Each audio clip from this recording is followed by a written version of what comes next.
ฮลโหล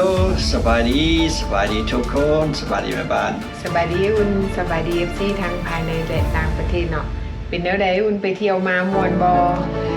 ม่วนหลายมาแต่กายแต่ใจยังอยู่อัลบามาเด้อโอ้ขวัญเอ้ยมาเยอะมาอยู่เฮือนอยู่ศาลสาธุเพราะว่า FC รอท่าฟังข่าวอยู่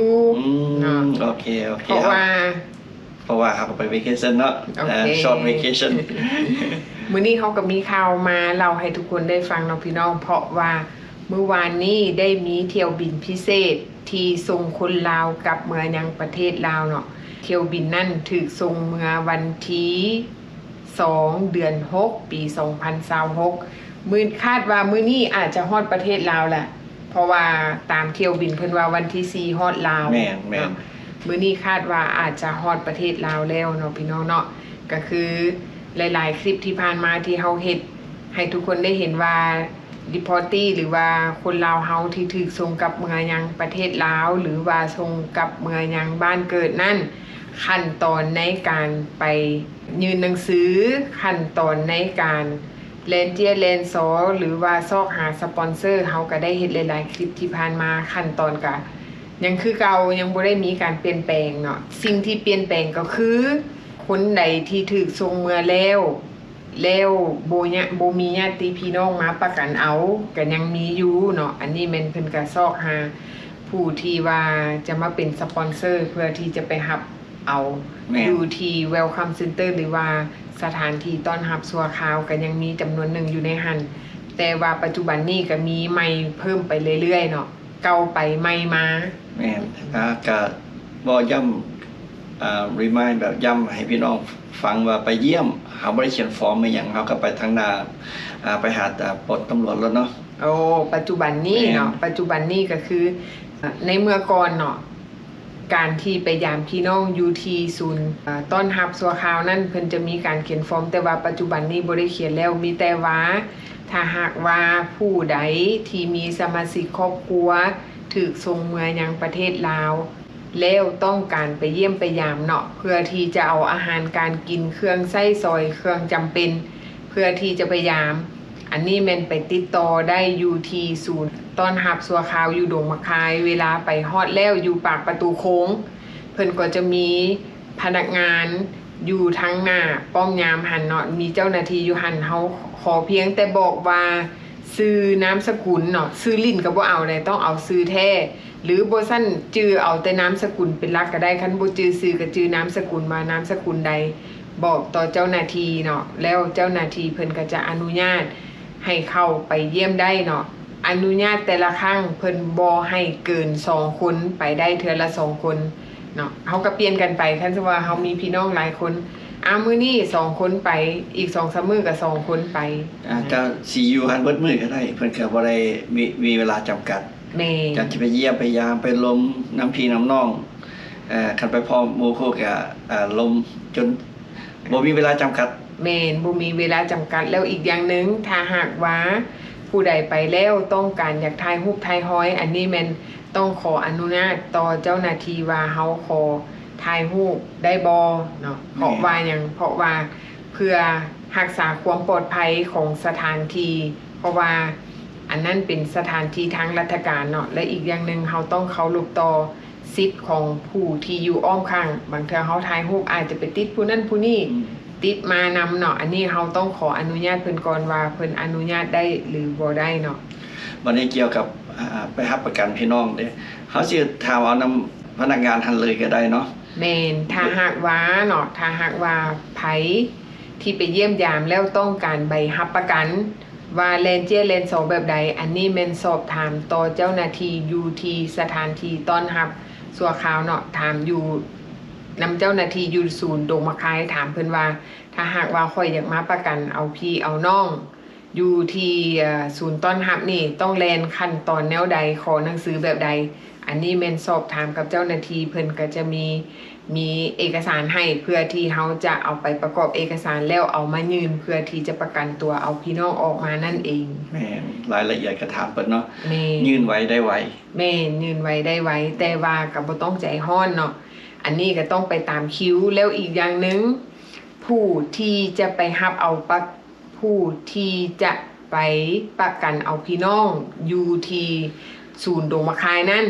เวลาเขายื่นหนังสือไปแล้วฮอดมือที่จะเจ้าหน้าที่เพิ่นจะปล่อยตัวออกมาเพิ่นต้องโทรหาผู้รับประกันเพื่อไปสัมภาษณ์หรือว่าเพื่อไปสอบถามที่ไปที่มาเนาะเพิ่นก็จะถามเรื่องข้อมูลส่วนตัวว่าเป็นแนวใดเนาะอันนี้ผู้ที่จะไปประกันเอาพี่น้องก็ต้องได้เตรียมตัวว่าเวลาเจ้าหน้าที่เพิ่นเอิ้นไปเพิ่นก็จะไปถามข้อมูลส่วนตัวของเฮาระหว่างเฮากับผู้ที่ถูกส่งกลับเมืองยังประเทศลาวนั่นว่ามีสายเกี่ยวพันแบบใดซึ่งกันและกันเนาะอันนี้แม่นเจ้าหน้าที่เพิ่นก็จะสอบถามรายละเอียดแล้วแต่เพิ่นจะถามหยังเนาะอันนี้แม่บ้านมาเล่าให้ฟังแบบคร่าวๆว่าเพิ่นจะมีการสัมภาษณ์ว่าระหว่างผู้รับประกันและผู้ถูกรับประกันมีสายสัมพันธ์เกี่ยวข้องกันแนวใดเนาะและอีกอย่างนึงเนาะเฮาก็มีคลิปมาฝากทุกคนสำหรับผู้นี้แม่นเราได้ออกข่าวซ่องของอเมริกาสำนักข่าวของอเมริกาประจำรัฐของเพิ่นมินนิโซตาแม่นแล้วเนาะว่าคนลาวเฮาที่ถูกส่งเมือยังประเทศลาวแล้วเพิ่นจะมาถ่ายทอดว่าชีวิตการเป็นอยู่ของเราเนาะเวลาเราถูกส่งเมือลาวแล้วการเป็นอยู่ของเราเป็นแนวใดการใช้ชีวิตเป็นแนวใดอันนี้แม่นเฮาเห็นอยู่ในข่าวเนาะเฮาก็เลยเอามาให้พี่น้องได้เบิ่งว่าชีวิตของเราเป็นแนวใดมันหายากได้สิได้เห็นสำนักข่าวของอเมริกาเนาะที่จะออกข่าวว่าคนดีพอร์ตี้หรือว่าคนที่ถูกส่งกลับเมืองลาวว่าเขาเจ้าอยู่กินแบบใดแม่อันสำหรับนี้เราก็ไปเริ่มต้นใหม่เนาะแม่พาไปเบิ่งพาทุกคนไปเบิ่งคลิปสิก่อนนะโอเค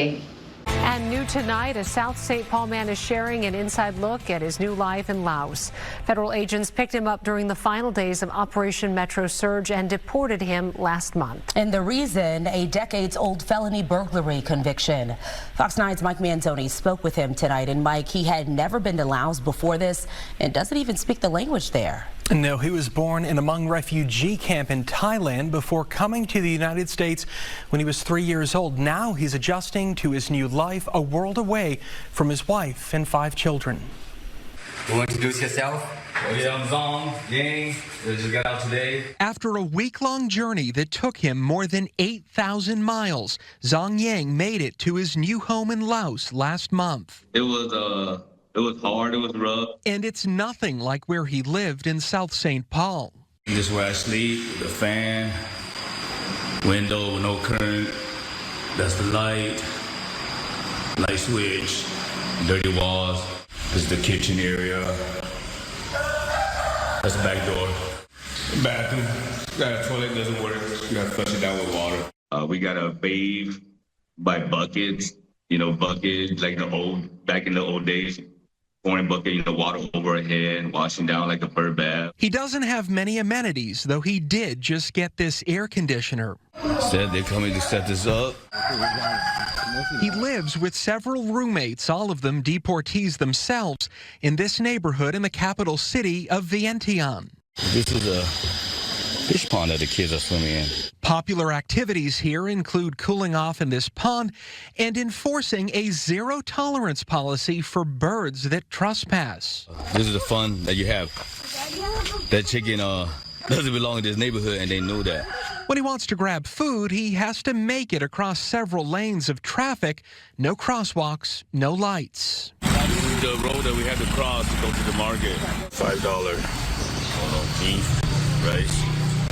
Soup on the side. But he eats at home too. This is what he bought on a recent grocery run. Half a thigh or a thigh. I don't want to break down, which will, I'm in a total different country. I gotta, I don't know nothing about. If I break down, it's hard. So I try to keep my spirit. My wife, she's always there. Talk to my kids. They're always there, to help me like that. So I just look to the better days.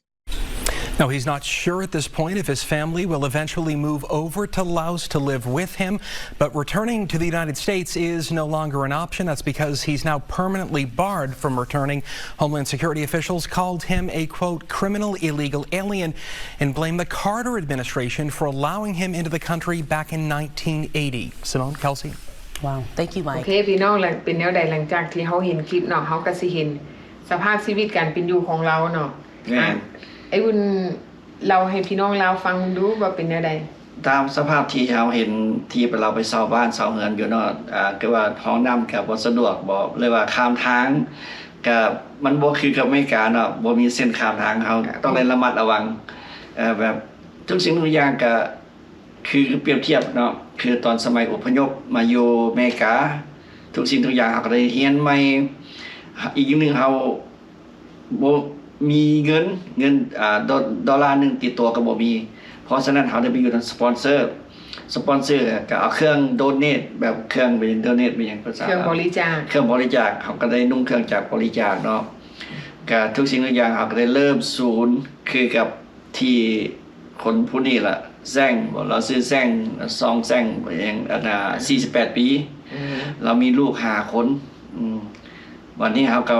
ว่าถึงเขาตอนอยู่อเมริกาเนาะครับก็เลยเริ่มชีวิตใหม่แบบศูนย์นั่นล่ะทุกสิ่งทุกอย่างเขาก็ภาษาก็บ่ได้ภาษาก็บ่ได้เขาไปเช่าเรือนอยู่กับเพิ่นแล้วจะสปอนเซอร์เช่าให้แบบเรือนเก่าๆแบบนี้ล่ะว่าคันแม่นสำหรับว่าผู้ใดมีเงินก็อาจจะเช่ามองดีแน่อันนี้อยู่ประเทศลาววันนี้ไผว่ามีเงินเขาก็ต้องได้ไปเช่าอยู่มองดีเนาะเขาสิเอาคอนโดหรูหราสำใดก็ได้แม่เนาะบางคนอาจจะคิดว่าอ้าวแล้วถูกส่งเมือยังไปยังประเทศลาวเบิ่งบางคนอาจจะเบิ่งแบบภาพรวมเนาะว่าโอ้ประเทศลาวคือถูกคือยากแท้บอนที่เราไปอยู่ตามที่นักข่าวเขาต้องมาถ่ายภาพให้เบิ่งแต่ว่าบางคนที่ไปแล้วเนาะถ้าหากว่าเขาต้องมีเงินมีฐานะเขาเจ้าก็จะมีชีวิตที่ดีขึ้นไปเช่าอพาร์ตเมนต์แบบงามๆอยู่เนาะกินหรูอยู่สบายว่าซั่นซะอันนี้หากว่าแบบว่าหลายคนอาจจะเข้าใจผิดว่าอ้าวประเทศลาวสิเป็นแบบนี้มันบ่แม่นเลยเพราะว่านักข่าวเขาเจ้ายังบ่เห็นเขาเจ้าเห็นแต่มุมนึงเขาเจ้าบ่ได้เห็นอีกมุมนึงเขาเจ้าเห็นแต่เบื้องที่ว่าดิพอร์ตี้ถ่ายทอดออกมาให้เห็นว่าชีวิตของเราเป็นแบบใดเนาะแต่ว่านักข่าวอยู่อเมริกาเขาเจ้ายังบ่เห็นชีวิตของดิพอร์ตี้บางคนที่ถูกส่งเมือแล้วเขาเจ้าอยู่กินแบบใดที่สำหรับคนที่เขาเจ้ามีฐานะมีเงินคนที่เขาเจ้าเตรียมพร้อมเขาเจ้าก็จะได้ไปเช่าบ้านราคาแพงๆอยู่เนาะมีรถขี่ไปกินข้าวอยู่ห้านอาหารใช้ชีวิตแบบปกติถือว่าปรับตัวได้ไวแต่ว่าสำหรับคนที่ว่าบัดเจ็ตหรือว่ามีงบประมาณน้อยก็สิได้อยู่แบบนี้เนาะก็คือเฮาเห็นหลายๆคนที่ไปแล้วบ่มีงบประมาณหรือว่าบ่มีบัดเจ็ตอยู่ตามเงินอยู่ในถุงที่มีเนาะยกตัวอย่างคือผู้นี้เราถูกส่งเมือยังลาวเนาะเราอายุ48ปีลูกก็5คนลูกอยู่อเมริกาก็หลายพอแฮงแล้วก็ถือว่าเราก็อาจจะเฮ็ดเวียกนักพอสมควรหรือว่าฐานะทางด้านการเงินของเราอาจจะบ่อุดมสมบูรณ์เนาะเพราะว่าลูกก็หลายแล้วบัดนี้ถูกส่งเมือยังประเทศลาวภาษาก็บ่ได้เนาะภาษาลาวบ่ได้อันนี้สำหรับเราเนาะเราเกิดอยู่ศูนย์เมืองไทยเนาะเพราะว่าตอนนั้นเราก็ได้อายุ3ขวบแล้วเราก็เลยถูกย้ายไปอยู่อเมริกาแล้วภาษาลาวภาษามงก็จะว่าตามที่ก็จะว่านักข่าวก็จะว่าเราเว้าบ่ได้ภาษาลาวภาษามงว่าซั่นแม่นเนาะเพราะว่ามาอยู่อเมริกาแต่น้อยถือว่าภาษาอเมริกาซ้ำกับภาษาบ้านเกิดของเราแหละเพราะว่ามาอยู่แต่น้อยแต่ว่าอันนี้ก็เป็นอีกมุมนึงที่เฮาเอามาให้ทุกคนได้เห็นว่าโชคชะตาวาสนาที่ถือในประเทศเนาะจากสหรัฐอเมริกากลับมายังประเทศลาวว่าชีวิตการเป็นอยู่ของเราเป็นแนวใดเราไปกินข้าวคาบนึงก็$5แต่ว่าเราก็ต้องอยู่ตามบัดเจ็ตที่เรามีกินอยู่แบบประหยัดนั่นแล้วอันนี้ก็เป็นอีกมุมนึงที่เราได้เห็นว่าทุกคนที่ถูกส่งเมือยังประเทศลาวบางคนก็มีชีวิตที่ดีบางคนชีวิตก็ต้องได้อยู่ตาม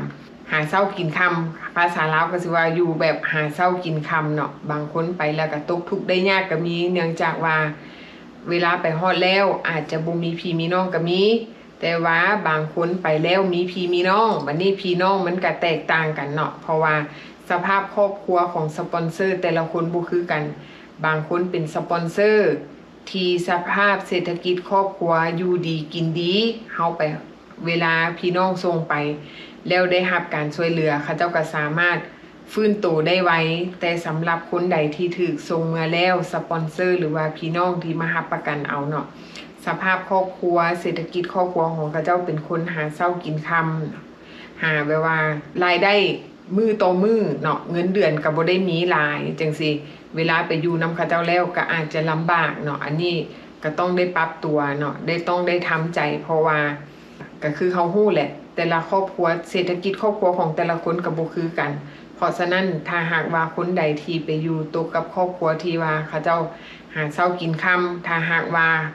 คันเฮาเป็นผู้ที่มีเงินฐานะครอบครัวเฮาดีเฮาก็อาจจะไปซอยเหลือพี่น้องลาวเฮาผู้ที่เป็นสปอนเซอร์เนาะเขาเจ้าหาเช้ากินค่ำเด้เขาเจ้าบ่ได้มีเงินมาเลี้ยงเฮาเพราะฉะนั้นเฮาก็ต้องได้เลี้ยงเขาเจ้าคืนมีหยังก็ได้แบ่งปันซึ่งกันและกันสรุปแล้วก็ไปตามสภาพเนาะแม่นไปตามสภาพแล้วอีกอย่างนึงเฮาก็อยากขอฝากไว้กับว่าพี่น้องลาวเฮาที่ถูกส่งเมืองยังประเทศลาวเนาะถูกส่งเมืองใหม่ๆรอบล่าสุดนี่เนาะเฮาคิดว่าเขาเจ้าก็สิเบิ่งคลิปเฮานั่นแหละบางคนก็อาจจะติดตามเนาะบางคนก็อาจจะหาก็เข้ามาหรือว่าบางคนที่เข้ามาใหม่สิ่งที่สำคัญที่เฮาเป็นห่วงก็คือช่วงนี้เป็นช่วงฤดูร้อนต่อใส่กับฤดูฝนสิ่งสำคัญก็คือเวลาไปฮอดให้ระวังเรื่องอาหารการกินอาจจะถอกท้องเพราะว่าเฮาอยู่อเมริกาเนาะอยู่นี่ดนสภาพร่างกายของเฮาลึ่งกับอยู่อเมริกาเวลาไปฮอดประเทศลาวเนาะเวลาอาหารการกินอาจจะกินเผ็ดกินเค็มเนาะกินอาหารที่ว่าบ่ฮ้อนอาจจะเฮ็ดให้ถอกท้องเชื่อว่าทุกคนที่ไปอาจจะถอกท้องถือว่า 90% แม้แต่ตัวแม่บ้านเองเนาะเมื่อทุกปีก็เป็นและอีกอย่างอันที่2ก็คือสภาพอากาศเนาะเวลาไปฮอดพุ่นอากาศนี่สิร้อนบางคนอยู่เมืองหนาวอยู่รัฐที่มันหนาวไปเจอร้อนอาจจะบ่สบายหลายๆคนที่ไปและไปเจอกับมลพิษเนาะกับสภาพอากาศขี้ฝุ่นบ่จังซี่ก็อาจจะให้เป็นไอหลายๆคนไปนี่เป็นไอเนาะอันนี้มันก็ต้องได้ใช้ระยะเวลาเพื่อที่เฮาจะฟื้นตัวและอันต่อไปก็คือเนาะยามฝนช่วงนี้ก็ช่วงอากาศฝนหลังจากฝนตกแล้วแม่นหยังยุงเนาะให้ระวังเรื่องยุงเพราะว่าคนที่อยู่สหรัฐอเมริกาบ่เคยนอนกลางมุ้งบ่เคยใส่มุ้งเนาะเวลาไปฮอดเมืองลาวแหละเพิ่นก็สิคิดว่าคืออยู่อเมริกาบ่ได้นอนกลางมุ้งก็คิดว่าเพิ่นสปอนเซอร์หรือว่าผู้รับประกันก็ต้องสอนบอกเพิ่นแม่นเนาะถ้าหากว่าพี่น้องอยู่ทางประเทศลาวเนาะต้องแนะนำให้เขาเจ้าว่าควรนอนกลางมุ้งเพราะว่าหยังเพราะว่ายุงหลายเขาเจ้าไปฮอดเขาเจ้าอาจจะคิดบ่พอบางคนอยู่เมืองลาวต้องนอนกลางมุ้งเพราะว่ามันมียุงเนาะคันสมมุติว่าบ่อยากซื้อมุ้งด่างใหญ่ๆมันเป็นมุ้งจอมรุ่นใหญ่แบบคืออันจอมงวมเด็กน้อยน่ะมันมีรุ่นใหญ่ๆเนาะสำหรับแบบครอบครัวเนาะอันนั้นสบายแบบฮุบได้เปิดได้โดยเฮาบ่ต้องมัด4แจเนาะอันนี้แม่นถ้าหากว่าผู้ใดไปยามดิพอร์ตี้หรือว่าคันเขาเจ้าต้องการมุ้งสิเฮาก็ควรซื้อไปฝากเพราะว่าอันนี้มันของจำเป็นของสำคัญคันยุงกัดก็นอนตบยุงเบิดคืนนอนบ่หลับเพราะว่าอากาศมันทั้งร้อนทั้งยุงเพราะว่าประเทศลาวเป็นประเทศที่ว่าร้อนกับฝนเนาะพี่น้องช่วงนี้ก็ช่วงหน้าฝนระวังแต่เรื่องยุงเพราะว่าเฮาอาจจะเป็นไข้ยุงได้เนาะอันนี้เฮาก็ฝากไว้เนาะ